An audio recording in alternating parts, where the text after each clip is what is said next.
for the development that we're doing in this next phase of phase 2. But before we start, just wanted to have you guys take a look at the kind of what's anticipated on what we'll be going through. And so we'll have some time, and it's really us sharing information of progress, what to expect, and what's going to take place on November 1st with the project leases, the why, etc. But before we start, if I could open in a word of prayer.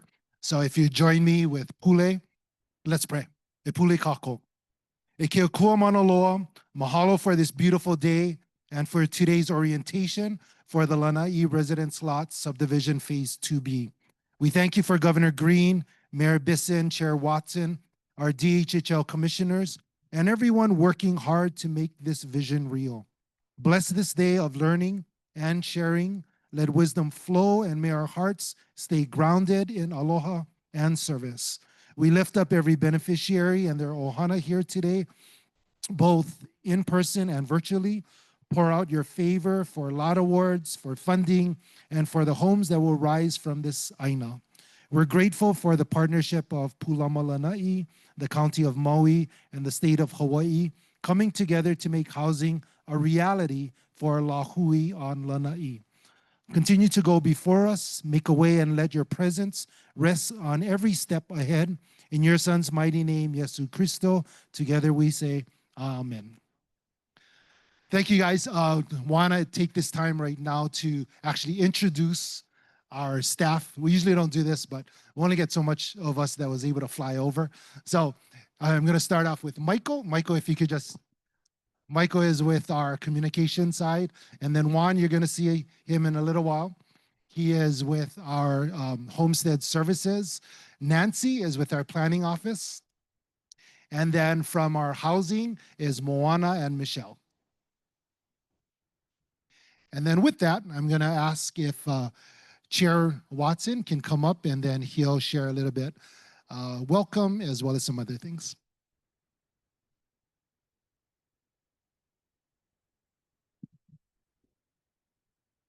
Thank you, Kalani. First of all, I'd like to welcome all of you to this very historic day, in a sense that, it's been a while since we've been here and done this kind of development. And so it's a time where, not only we're going to do an orientation to kind of educate you as to, the process, but more importantly, I think it is to explain not only the timelines as well as the options, the ways we can kind of do the financing, as well as, the layout of the houses. We'll have a variety of people that will come up here and explain the process to you. What's nice about this is it's really a historic day in the sense that, what we're talking about is creating and adding to the legacy of Prince Jonah Kuhio, Kalanianaole. It goes way back over 100 years in which he fought for this program to get his native people back on the land, to care for it, to not only reap the benefits, but to prosper and strive under having the Aina to live on. So it's a new chapter in the homesteading program in which, we can not only look at a new set of Native Hawaiian people that are now expanding that legacy, but in a way that not only provides it in to me, kind of a new area, a new homesteading area. Even though this is a second phase, it is, Lanai, which is a very, very special place. You have a long history of uniqueness that kind of differentiates this island from the other islands. So we're excited about coming back to this island and addressing the people on the wait list that have been waiting for a very, very long time. Now, this award of a homestead lease, it's not a gift. It's an earned right that comes with a lot of kuleana. And what I mean by that is there's a certain amount of responsibilities that fall on you in order to take the final step in this journey of home ownership. And so that process is a process where you need to participate. You need to participate. You have certain responsibilities, whether if it's you're going to go and get a loan to purchase one of those turnkey units, you're going to have to step up and look at the different loan products. You're going to have to provide your income taxes and actually go through the process.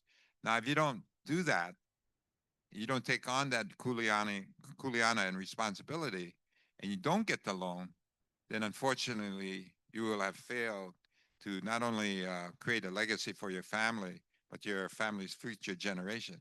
That's on you. And so we can kind of help you because we'll be there. We'll help you process. We'll provide you with consultants to answer the questions. We will provide you the information from the contractor, the different models, as well as, you know, we'll have workshops. Now, one of the things that historically has been a problem for the department is the way that they've approached development. It's been really targeting those with a higher income, whereby if you didn't make a certain income, you didn't qualify for a loan, you were pushed to the side, you were bypassed. And that has been the worst injustice for the Native Hawaiian people under this program, is to be bypassed and in some cases pass away after waiting so many years. Whereas not only was that a loss, but more importantly, it was a injustice to their heirs. So one of the things we've done is, in order to accommodate all the different income levels of the people on the wait list, is we've changed that approach. We'll continue to do the turnkey where you qualify for a loan, but we also, which we found very appropriate because of the makeup of the people on our wait list, is we use these different financing approaches, where they call it a low-income housing tax credit with the option to purchase. Under that process, it really targets your income, and there's a ceiling as to how much income you can make. So it's the guys or people that are lower income, and their path to home ownership is participating in this program, the LIHTC with option to purchase. Now, there's certain restrictions that come with it, which you need to educate yourself. And we will have workshops which will explain, in order to participate in that project, you have to be no more than a certain income. You have to be willing to restrict the people that live in that household to a certain income, as well as there's certain certification and confirmation of your income. You also have to be willing to, over a 15-year period, be subjected to restrictions regarding, not only the number of people in your, as well as the income of your household, but also have annual inspections. These are requirements in order to participate in this particular approach, but it's also a way to home ownership, because at the end of the 15-year period, you will be able to not only purchase a house at a significant reduction in price, because you're kind of generating equity and value in going through this process, but more importantly, you get the benefit of actually living in that house during that 15-year period.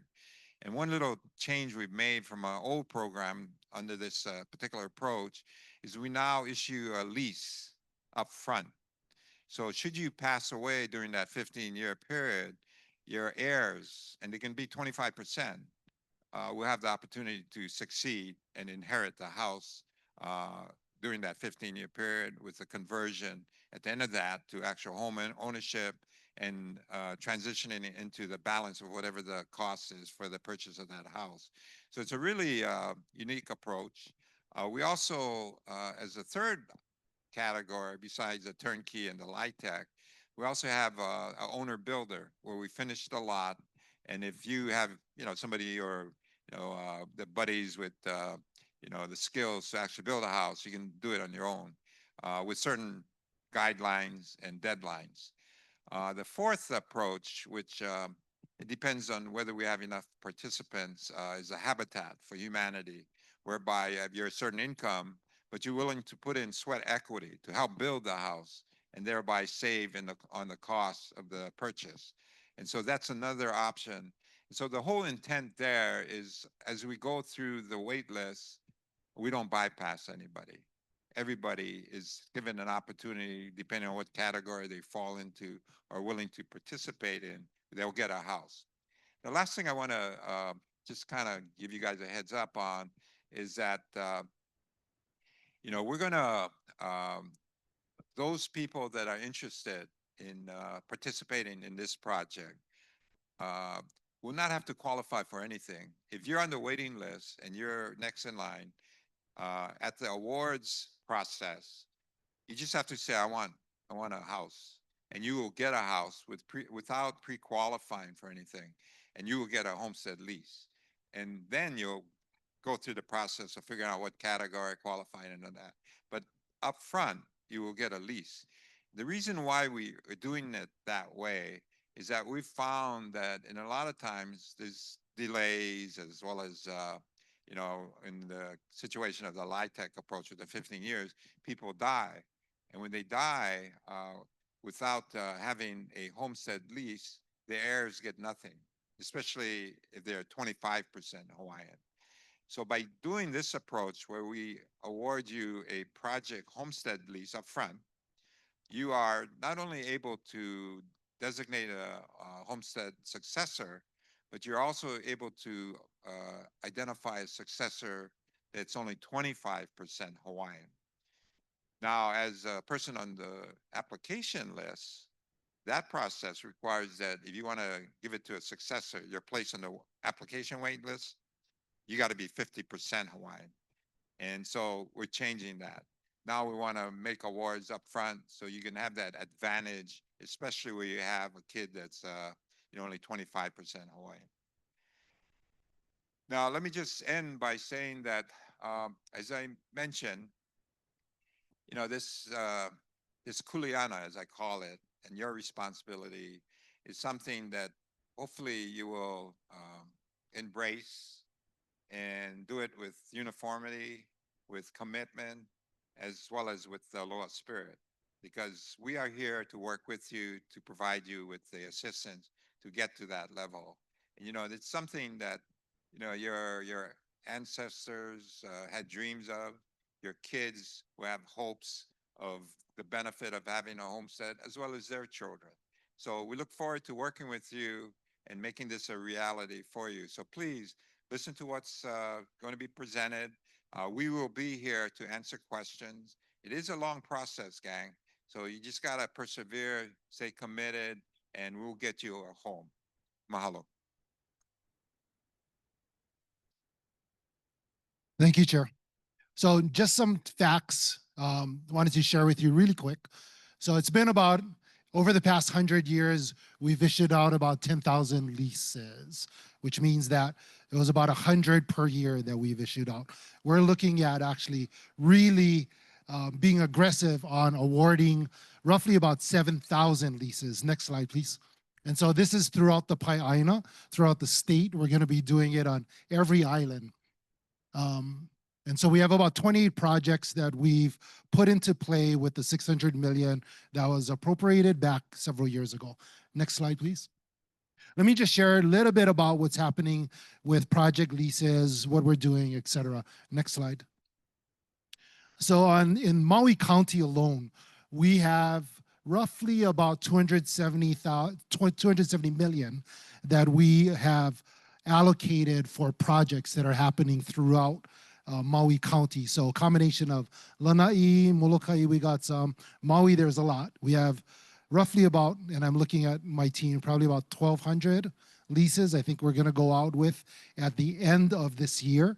And this is about over about 5 projects. So combination of Puhona, Honokawai, everywhere from West Maui, East Maui, Central, and then next year we're going to be working on Upcountry and issuing out project leases for that. Next slide. We also did some acquisitions. One that we did in Kihei area called Kamalani.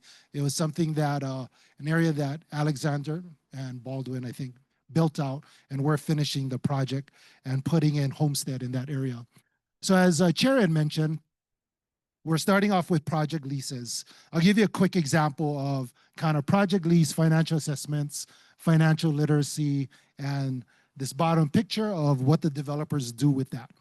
So we have an example that we've shared with others before was, don't be scared, just say yes now. So there's someone that just put their name on the list about a year and a half ago.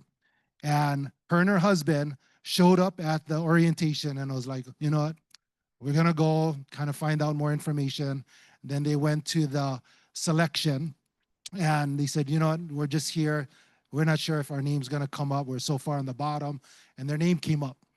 And then when their name came up and got awarded a project lease in, I want to say a couple months after that, I think our project lease was like around April. And then a couple months after that, she got awarded a house. And it was part of that LIHTC, the rent with option to purchase, because she qualified. Her and her family qualified for it. And she's going to be entering her house, brand new house. The house is probably worth about $1 million. But because of all the tax credits and everything that they got, she'll go into something, her and her husband and family will go into like a 4-bedroom probably in the next month. So saying yes, she was like, you know, we don't have to qualify right now. We just want the project lease. And part of the project lease, as Chair had mentioned, was that now the person who has the 50% access now can pass it on to their 25% beneficiary or their successor. That is very important because you don't want to lose that opportunity for your ohana. So you go through these financial assessments. There's a time frame. Michelle's going to come up, share about that. And what this does, it helps kind of identify what you can qualify for, what kind of loan products you can qualify for as well, what you can pre-qualify for. And then when you go through that, the developers will take those numbers and start to plan. As Chair had mentioned before, that we used to build and then you got to try qualify. Now it's you're qualifying and this is the type of house you're going to be able to qualify for, and that's how the developer is going to build it. So we're doing that across the state, and I'm thinking one of the first areas we're going to be doing it, I believe, is in Kona, and we're starting that very shortly. We're still kind of on the old regime of because we went out and did all of the financing for it, et cetera. But starting in the Kona one, we're going to start building based upon what they can qualify for. Next slide, please.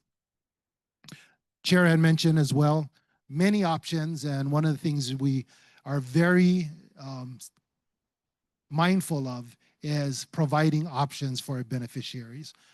What kind of options? Chair went through all of these: rent with option to purchase, turnkey homes, self-help housing, owner-builder lots. And I'll stop right here real quick because I want to be able to address the 16 lots that have leases right now, or vacant, haven't built. So we're bringing in a program. We've started a relationship with Hawaii Community Lending. And what they do is they work with lessees that that have been awarded these vacant lots, these owner-builder lots, and they walk them through the process.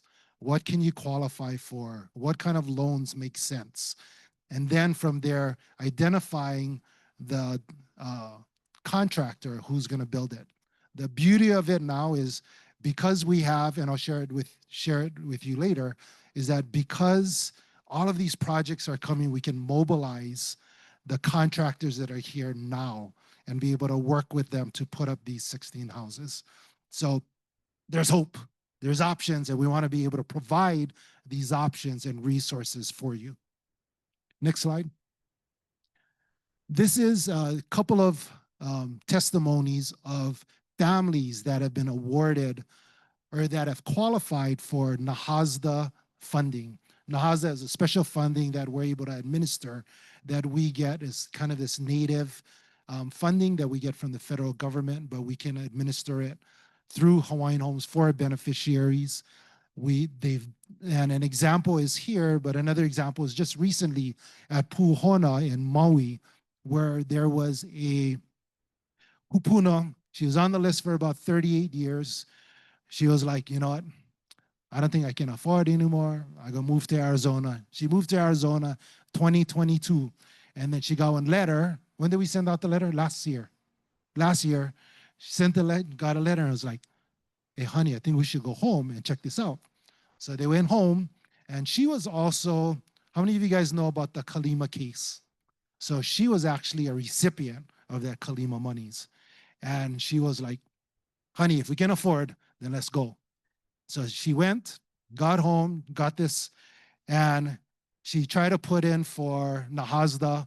She was like, you know, there's no way I can afford the $700,000 5-bedroom house, etc.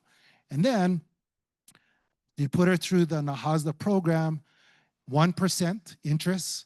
Her mortgage, monthly mortgage is $1,600. She is renting the house for like double the amount, about $3,500 when she moved home because she got the letter. And she was like, 1,600, honey, sell that place in Arizona. We're coming home. And she's living in it right now. They moved in a couple of weeks ago. So there's hope and there's options and there's resources. And that's one thing that we wanted to make clear and just share with you guys is we never forget. We're coming and we're coming now. Next slide. Oh, just wanted to highlight this real quick. For those of you that are beneficiaries that are qualified, that are kupuna age, some of us are getting close to that, but getting kupuna age, there's a rental subsidy, and I'm going to pause real quick. Can you give a quick example, like really fast on this? Sure. Good morning, everybody. Just a real quick example. I know of this couple up on the Big Island. The husband was already disabled. The wife was working, but she was in a severe car accident and she became disabled as well. They were both kupuna age. She was forced into retirement. They were renting up in Waimea for a very long time.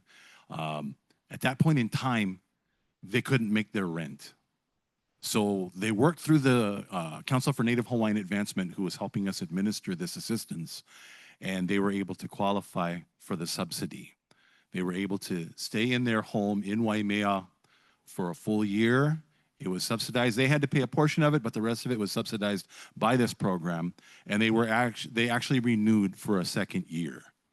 So they're in really, really good shape. And in telling this story recently in our community meeting in Papokolea, one auntie came up to me and told me she also had gone through the renewal process and she's able to live in her place on Oahu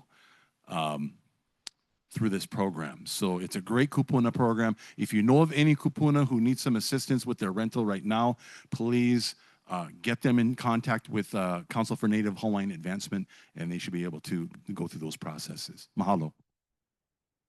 Thank you, Michael. So those are examples of partnering with others, providing resources for our beneficiaries. Next slide, we're going to go dive a little bit deeper into the area that we're developing, and we'll share an update from one of our consultants from Bars and Kubota. They're going to share kind of what's happening with the master plan. Hello, everyone. Good morning. My name is Matt Fernandez. I'm a planner with Bowers and Kubota Consulting. I just want to thank you all for being here today on a Saturday. Basically, we're here to just talk story to you about updating the master plan of this area. And, we just love to hear your thoughts on the future of these residential lots, as well as get your thoughts and your ideas for the remaining areas of this area. So why are we here today? Our portion of the meeting focuses on updating the master plan to accurately reflect the present and future needs of your community, as well as gather your feedback regarding the future phase 2B residential lots and explored land uses for the remaining areas. Next, please.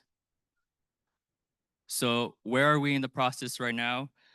This flowchart generally outlines the the project process and where we currently are. So as you see, the second box, beneficiary meeting 1, that is today. After we receive your input, we're gonna develop a preliminary master plan. Thereafter, we'll use that to go into the environmental compliance phase, which includes the HRS 343 environmental assessment, as well as the NEPA HUD environmental review record. Thereafter, we're gonna come back to you later on this year for another beneficiary meeting, and we'll present to you the master plan, get your feedback on it, and get your acceptance on that before we head into the design and construction phase. This is the general process that we're following for this. Next, please.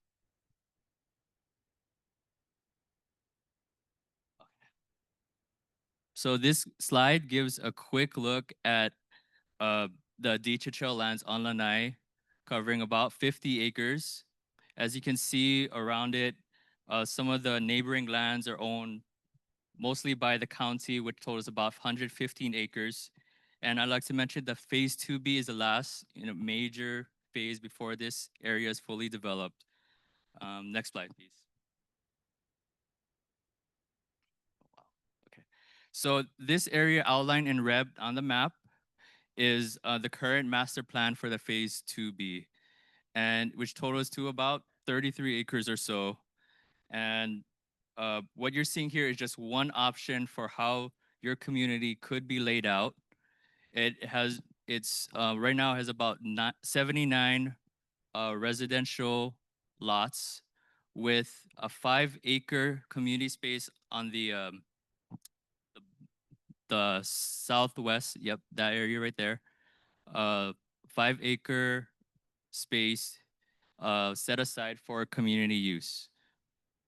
And I would just want to give you a sense of scale. 5 acres is roughly the size of about 3 to 4 football fields. So just give you a sense of scale for that area. And what we like to hear from you is what would you like in that community use area? And so there's handouts in the back. We'll pass that out to you. But in there, it has a conceptual plan from 2001 from what beneficiaries had discussed there in the past. And they brought up ideas such as having a park and a community center complex, which had amenities such as a gathering spaces, picnic areas, and even an emu. Next slide, please. So this right here is what the future build out of this area could potentially look like with the surrounding area. So the phase 2B in the red, and adjacent to the County of Maui's planned affordable housing development on the west end, which has about 200 or so residential lots and multifamily housing, also 2 parks, and 4 to 6,000 square foot community center that's planned there as well. So at the bottom, the south, that area in the outlined in blue is zoned by the county for public use. And those uses are generally for things such as parks, athletic facilities, educational facilities. And right now we have right there is the proposed DOE expansion of the school. And I know you guys have right there, you guys have the basketball courts, you have the new skate park there as well. So just to give you an idea of what the community use area in the green, what would look around that area. Next slide, please. So I just want to bring up the 2010 DHHL Lanai Regional Plan and what was discussed in there before. Some of the key issues and opportunities that were brought up was to co-locate the community services on site. And it was also brought up that a community service center should include multi-generational care center for Kupuna and Keiki. Also, Keola Ho Olanai Kupuna healthcare program as well. A multi-purpose place where people could play a game of basketball, have a family party, needs a kitchen, or even a pull-down screen to watch a movie or video. It's high tech and have meetings, funerals, etc. So those were some of the things that were brought up in 2010 during the regional plan process as well. Also brought up was to create a homestead group to plan the community areas, and the communities interested in getting organized would like DHHL to be involved and help an organization and moving forward in the process. Next slide, please. Oh. Sorry, the last slide. Sorry, I think it cut off on the bottom. But some of the priority projects was to develop a multi-purpose community center and foster community service partnerships, and also to establish a Hawaiian Homestead Association. Next slide, please. So we need your manao. So after this presentation in the back, I'm gonna be joined with my team, Jared and Lindsay, and we're gonna have a workshop where you can share your feedback and your input on these Phase 2B residential lots, as well as what would you like in these community areas. So, thank you. Thank you, Matt. So, we've been working with our different associations and community associations on identifying these community spaces, and they've taken on that kuleana to be able to move forward and design and plan and request and pursue different kinds of funding that would help them build that community space. And it's been successful. The associations now kind of take on that ownership and move forward with those spaces. So I'm going to give a quick update. A lot of this you've heard already. I'm going to kind of fly through, but give a reason of why we're here today. This is a example of some of the housing types that Ikaiko Hana, the developer, has been building. This is what we see in Laiopua in Kona at Kealakehe by the Kealakehe High School. And so these are the types of houses that they're building. Next slide, please. Next slide. These are the companies that the developer, as well as the managing company, that's been taking on the rent with option to purchase programs. Next slide. These are all of the different projects that they've worked on the island in the state of Hawaii. Next slide. They've done a lot in Maui, a lot in Kona, working with some of our other partners in on Oahu as well. These are the recent projects that they've done: Kihei, Lahaina, Kona. Next slide. And this just kind of gives you a quick overview of the development and the reasons why things are moving forward now. Pulamalana'i doing Hokuao, and then now the County of Maui issuing out a request for proposal and being awarding the development agreement to Ikaiko Hana, and they're putting forward and came before you guys on the affordable housing project that Matt just kind of mentioned. And then also on the movement that we're doing on the master planning of our side. Next slide. Next slide. These are just quick examples of what they're going to be building on the county side as well as on DHHL. Next slide. Next one. And next one. And then I think the next one will go into, you can keep on going, interior. So this is what, when they build it out, especially on the rent with option to purchase houses, this is what it looks like when they deliver it. Of course, not with the furnishings, but that's what the inside looks like. Next slide. Thank you. Next one. And numbers, you can take a look at it when you take it. This is being recorded, right? So as we kind of shared in orientations before, we're throwing a lot of information out at you guys. You can actually click on our YouTube and be able to watch it later. And I kind of wish I had that when I was in school because I forget fast.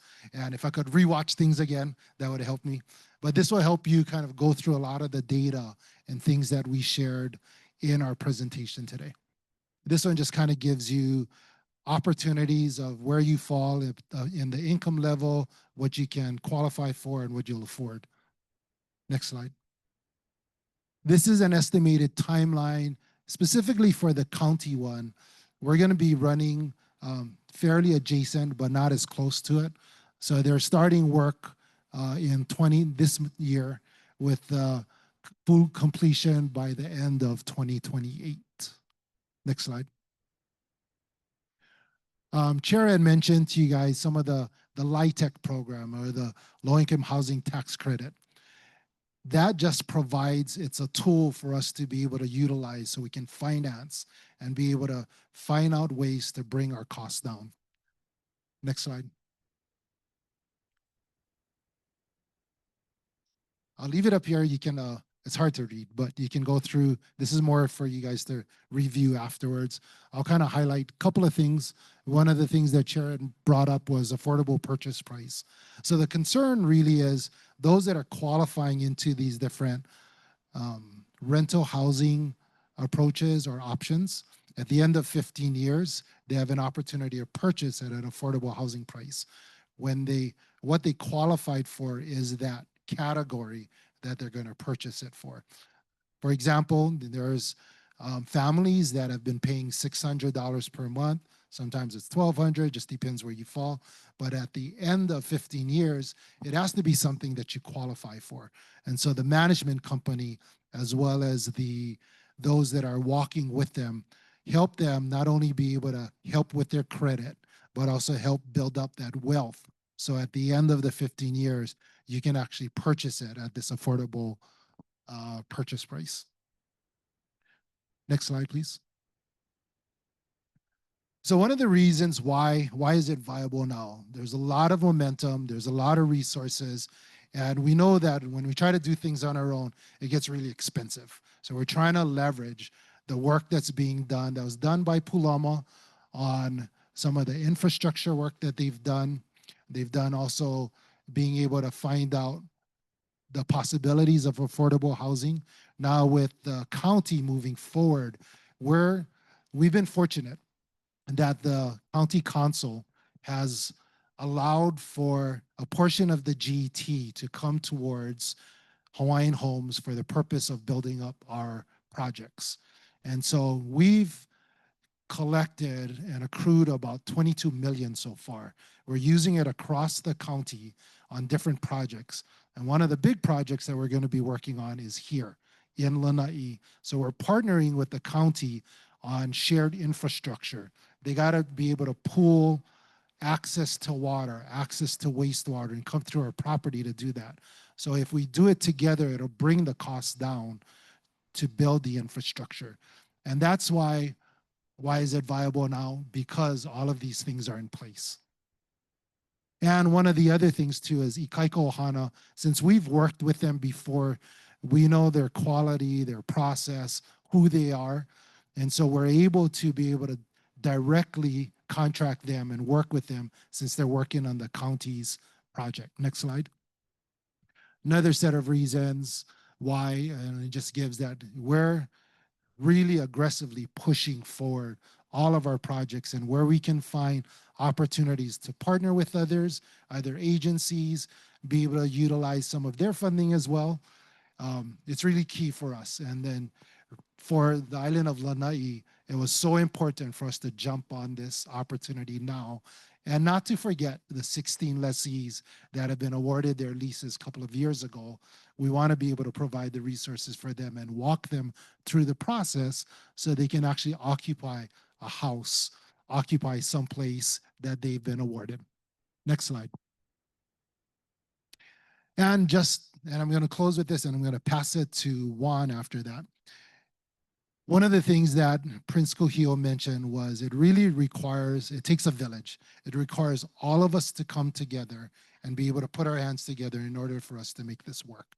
And his final words were stick together, try to agree to the best of your ability to meet the most important problem, the rehabilitation of our race. And really, aloha him for taking a stand on doing that. And that's why we're here today. With that, next slide, please. Juan is going to share about successorship and transfer. Very important. Try to retain all the knowledge that you get on this one. If not, once again, we'll have it on our video. Thanks. Mahalo Kalani. Again, my name is Juan Garcia. I'm the Homestead Services Division Administrator. And you've heard words today like kuleana, partnership. The department, as Kalani indicated, we are accelerating the award of leases. And as an applicant, hopefully you will be one of those recipients of those leases to come. One of your kuleana is to designate a successor. Right now, you're applicants. So your successor has to be 50%. And all of these relatives on the screen has to be 50%. So it's your kuleana. In order to preserve your legacy as a beneficiary of the Department of Hawaiian Homelands, you need to take this action and designate that qualified relative to take on your application right upon your death. Again, successorship, conveying your interest as an applicant to your successor, happens when you pass away. What happens if you don't designate a successor before your death? Well, what the department is mandated to do is we must publish a notice in the paper calling for those qualified relatives to submit their successorship claim. And this publication happens once a year in November. What I want to point out is the important date that your qualified relatives must submit their claims. It must be done 180 days from the last publication. So in November, when it's published in November, sometime in May, that 180th day, the period in which to submit your successorship claim expires. And what happens is basically those coming after the expiration date is barred from succeeding. So again, it's important for you to do that. As mentioned earlier, the department will be issuing leases to you as an applicant for this island. The beauty of that is, as a lessee, you can designate the very same relatives, specifically spouse, child, grandchild, and sibling, and they need only be 25%, right? So that's a big, huge benefit. If you don't have a 50% spouse, child, grandchild, or sibling, but you have those very same relatives and they're 25% Hawaiian, you can designate them as your successor to your lease. Now, like I said, you're encouraged, highly encouraged, to submit that designation prior to your death. Like on the application side, if you don't submit a designation as a lessee, we publish a notice as well. And that's usually in June and December of every year. The difference here is, and on the screen is obviously the newspapers in the state that we published the notice. As a lessee and you fail to designate a successor, we'll publish the notice. Like I said, it's usually in June and December. Your qualified relatives only has 120 days from the first publication. So it's a shorter window. To avoid all that, though, it's best that you submit a designation. Next slide.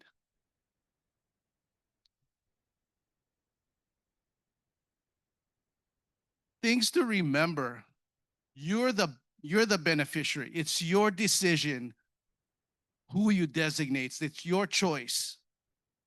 However, your choice, we highly suggest you sit down at the dinner table and have that very serious conversation as to who you decided to name, right? Because we've seen too many situations where the beneficiary dies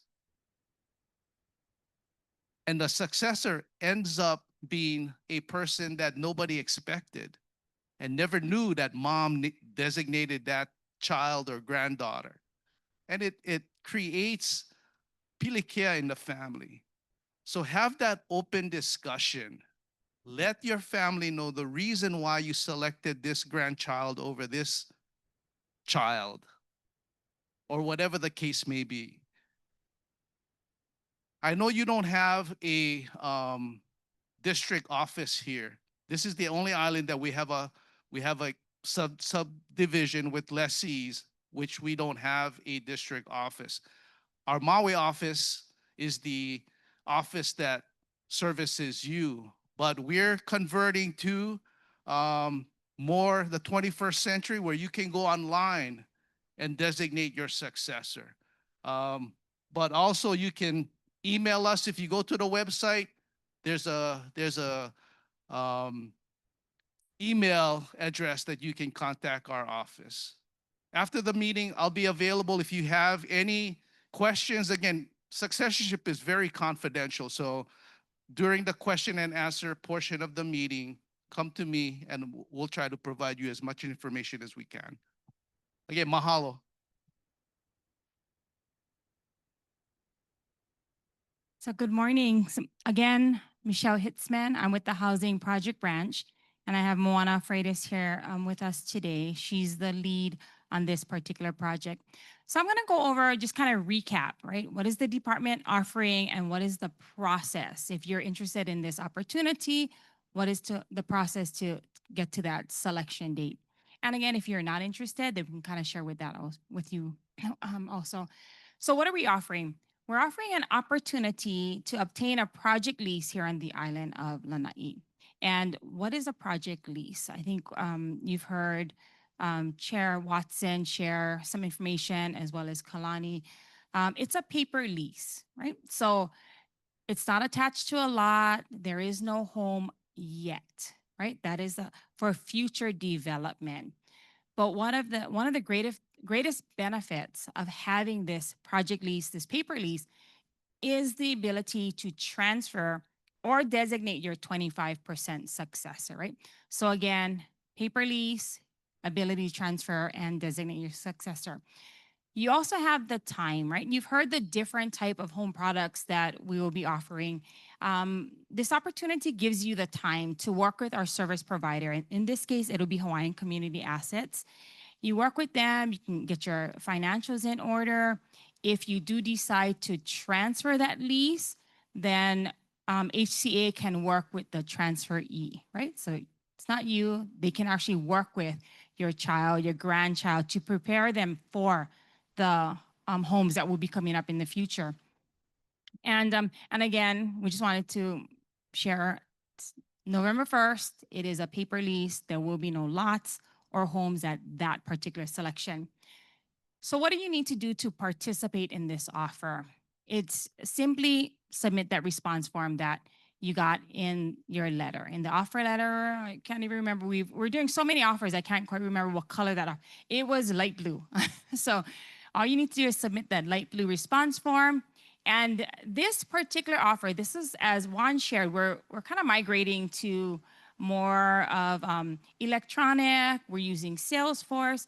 So this particular offer was the first one that we are using the online response form. That's not the only way that you can submit it. You can still send in that paper. You can mail it in. We have our email address, but we're starting to provide that as an option, right? It's an online option. You just put in your information. I think there was a OFA number on there, and you can do it that way. Next, please. So the selection process. So again, November 1st, we are scheduled to be back on island to do the, again, selection. Start about 9:30. Think we might change up our flight arrangements so we won't get here, we won't be delayed. It'll be here again at the Lanai School. And eligibility, response form. We go over that multiple times. You guys have some time, right? Because today's August 2nd. Responses are due September 26th. So what I wanted to share is the list, the current application list for Lanai, there's about 71 applicants. We have 75 project leases available. So, and we haven't been able to reach everyone that's on that application list. So if you happen to see or know someone on the application list, please share with them. Let them know this offer is available.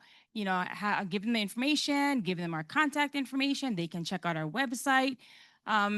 Because again, there's enough project leases available to satisfy everyone that's on the list. So again, please, if you know anyone on there, let them know. And then we'll go through the rank order based on your application date. There is a lineal rank order first, so we'll go through that, and then we'll go through the, I guess, the regular rank order, if you will. But there's more. I mean, we have more leases than we do applicants today. So everyone should be able to obtain one on November 1st. Next, please. So if by chance, because when we were going through the application list, we did notice that there are some that do not reside on the island, right? They actually reside on the mainland. There are some that live on the neighbor islands. So if you're unable to attend the November 1st, we will have a proxy form with your invitation letter. Just get that proxy form notarized, give it to the person that's going to be attending the meeting, and then have them bring it with them to the meeting that day. Don't mail it to us. Don't, fax it or whatnot. Just have them bring it to the meeting with them. Late arrivals, again, in this case, we have more than enough. But if you can please come on time, so when your name is called, you can come up and go through the process of getting your project lease. And please be sure to bring a valid government ID with you. Next, please. Lease signing. So under normal circumstances, we usually we do everything the day of. The day of selection, we would sign your leases. We would do your DSs. However, I think given the limited flights, because normally we bring a lot of staff, because we would need to bring notaries, HSD staff, fiscal to take payments and so forth. But I think what's going to happen that day, there is a community meeting following our selection meeting. So the housing staff, when we go back the following week, we will get the leases together, we will make contact with you all, and we'll coordinate how we will get those leases to you. And I think we may be able to coordinate with Homestead Services to also put a copy of the designation of successorship form in there. Then that way you can sign your lease as well as designate your successor and get that back over to Homestead Services. Next, please. So this is just a quick flow chart, right? So today, August 2nd, orientation meeting. September 26th is when your response form is due. November 1st, we'll be back here again to go through the selection process. So again, we're not signing leases that day. But we can then put the lease award on agenda for the same month in November. We would need to do some internal approval. So we need to get the AG's approval. Once that is done, we'll go ahead and get Chair Watson's signature. And once we finish that process, then we'll record the lease. At that point in time, that blue oval, that's when you are an official lessee. So you come off the applicant list and you are now a lessee. Once you become a lessee, again, we'll have the financial assessments through Hawaii Community Assets. They will contact you all and go through, as Chair mentioned, right? They'll do the financial assessments in order to determine what house product would best fit your needs, right? We would like to take care of your wants as well, but we want to make sure we take care of your needs first. And then we'll also have some workshops that we'll be setting up. You can designate your successor. And if you are planning to transfer that project lease, you can do it immediately through Homestead Services Division. Next, please. As I mentioned, financial assessments, more information will come in your closing packet. So when we send out your recorded lease, we'll have that information. The 60 days, again, a lot of people thought that the day of you select, their 60-day clock started. We will provide you with that information. But if at any time you have questions, you can give us a call. Next, please. If for some reason, you're just not interested in this project, you can check that you're not interested on your response form. You can choose to just not respond at all. It's a deferral. Regardless, and what happens is you just remain on that list at your original date of application and wait for future developments, but I'm not sure. So there's no future developments coming up, right? So that would be it. So ultimately, you should take what we have. Okay, next, please. So again, important dates, September 26th, response form is due. November 1st is the selection meeting. Next, please. contact information. So again, Moana Freitas is here. She's the lead on this project. But we also have Carol Takeuchi, Kawi Stevens, Aaron McCabe, and Shanti Gomes. So if you happen to call our housing main line, right, 808-730-0311, you can talk to any one of us, or you can email us at dhl.housing@hawaii.gov, just to let you all know that when you email, that email goes to the entire team. So 6 of us will get it, and 1 of us will be sure to respond. But again, if you have any questions, please don't hesitate to contact us. Moana and I will be here after the meeting. You're welcome to come up and talk stories or ask any questions. We'll be happy to help. Thank you. Actually, Michelle, if you could stay right there. So we have to about 10:30, and then we're going to turn it over to Bars and Kubota is going to meet you out in the back, and they'll have their workshop back there. I wanted to, for the record, and also for those that are sitting here today, but more for those that are online, if you have questions, comments in regards to the master plan, or would like to connect up with them, the person to contact is Matthew Fernandez, which he's the planner. His email is mfernandez@Bowers, BOWERSandKUBOTA.com. Phone number is 808-836-7787. With that, does anybody have any questions before we close at 10:30? Questions on what you guys have seen, maybe needed some clarification, like to know maybe additional information that you might have not heard in this presentation? Anybody? No? Yes. That 132nd?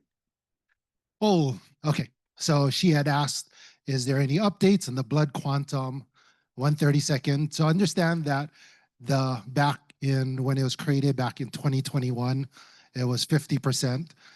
And it was actually Prince Kuhio's desire for it to be for our lahui. And there was a appeal that came through, and the appeal said they didn't want it. Congress was really good. They said 50% or nothing at all. And this is when Prince Kuhio said, you know what, give me the 50%. There is a process that's going through, but it really needs to be approved by US Congress. Even though the legislature here goes through and does, agrees upon it, they will suggest it, and they have been.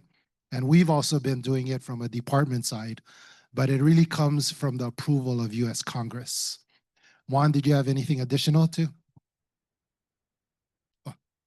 Yeah. Successorship. Okay, I apologize for that. Yeah, so the 25%ers, as Kalani indicated, the state legislature did approve the lowering of the 25% qualified relatives to 132nd for successors on the lease side. However, that is with Department of Interior to determine when that measure will go to Congress for approval. And that date has not yet been set. So currently, successors for those 25% remain at 25%. And once again, that's only for, and Juan, can you hold on her? And that's only if you have a lease agreement that it's the 25% blood quantum. So that's the big purpose of us issuing the project leases now. No,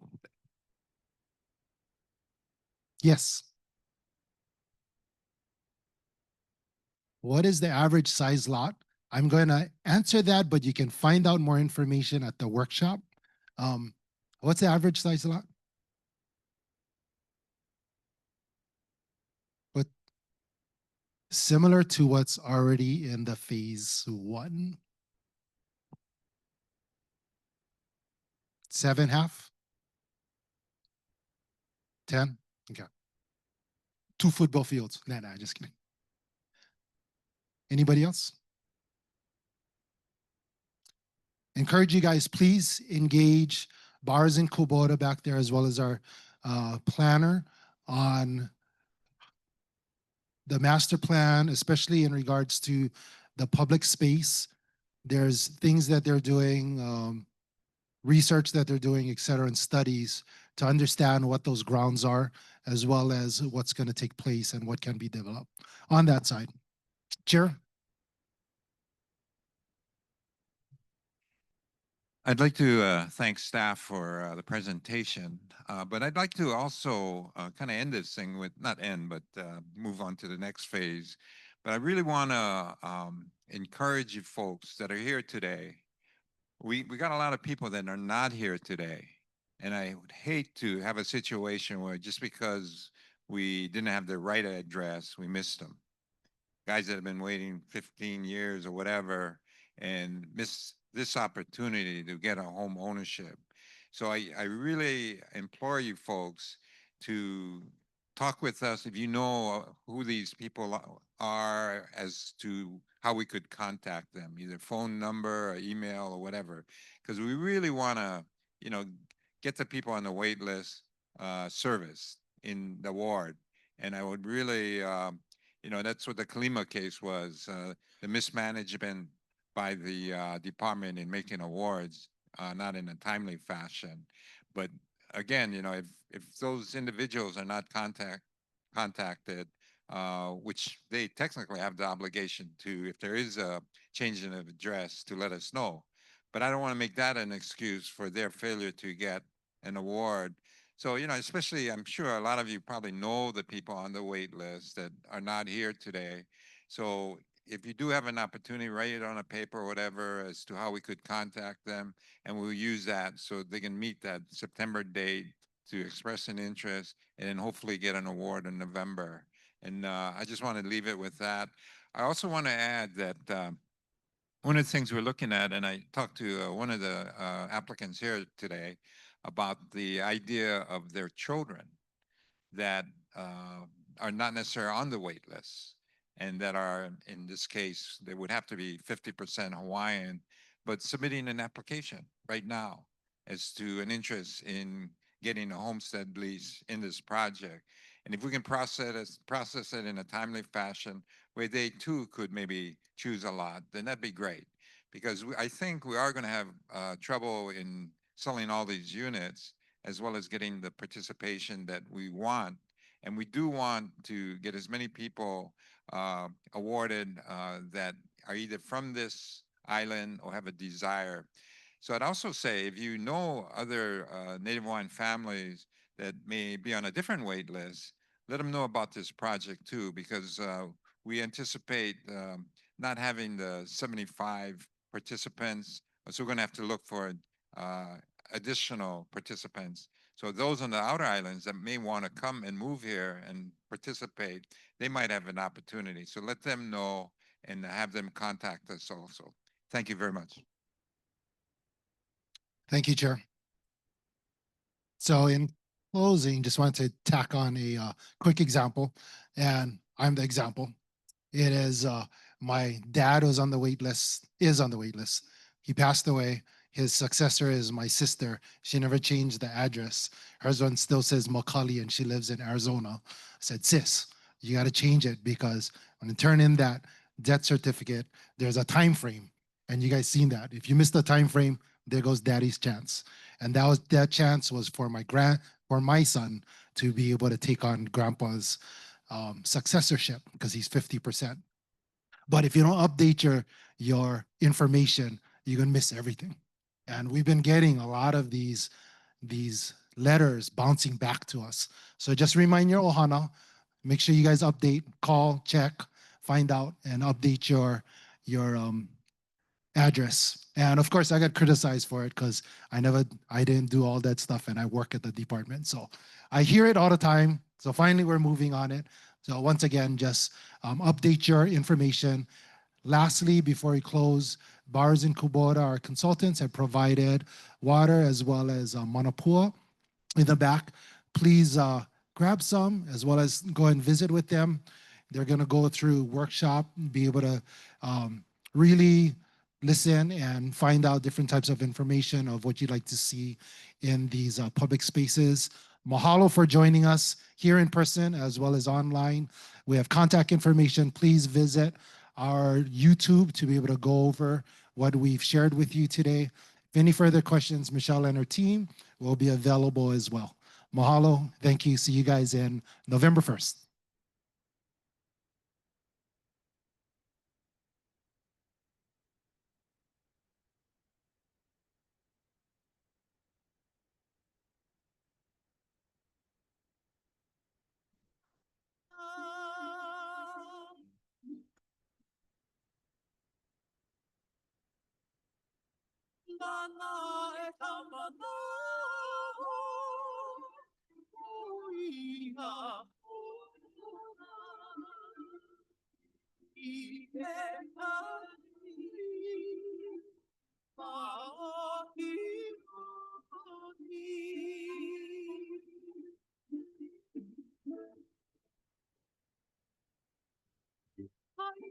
Ay, kabuelo,